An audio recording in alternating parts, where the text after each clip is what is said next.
അപ്പൊ ഗൈസ് ഞങ്ങളൊരു വലിയൊരു കൊരിയർ വന്നിട്ടുണ്ട്. ഇത് നമുക്ക് ഓപ്പൺ ചെയ്യാം.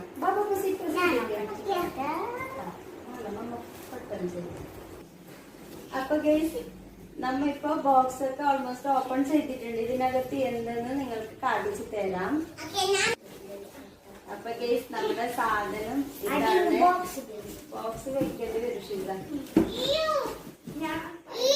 ഇത് ബോക്സിനകത്ത് ടൈറ്റ് ആയിട്ടുണ്ട്. ഇതിനങ്ങനെ ഈ സ്റ്റാൻഡ് ഇതുപോലെ ഒരു സോഫയിലെയോ ഹോളിലെയോ ഇങ്ങനെ കോർണറിൽ വെച്ച് കൊടുത്താല് അടിപൊളിയായിട്ട് കാണും. നല്ല ഷോ ഉണ്ട്. അതില് ഇതുപോലത്തെ ചെറിയ എന്തെങ്കിലും ചെടിച്ചട്ടി വെച്ച് കൊടുത്താൽ മതി. ഒരുപാട് തട്ടുകളുണ്ട്. 1 2 3 4 5 6 ഐറ്റംസ് വരെ നമുക്ക് വെക്കാം. അപ്പൊ ഗൈസ് എനിക്ക് നല്ല ഇഷ്ടപ്പെട്ടിട്ടുണ്ട് സ്റ്റാൻഡ്. എന്തെന്നാൽ കുട്ടികളുടെ ഫോട്ടോസ് കാര്യങ്ങളൊക്കെ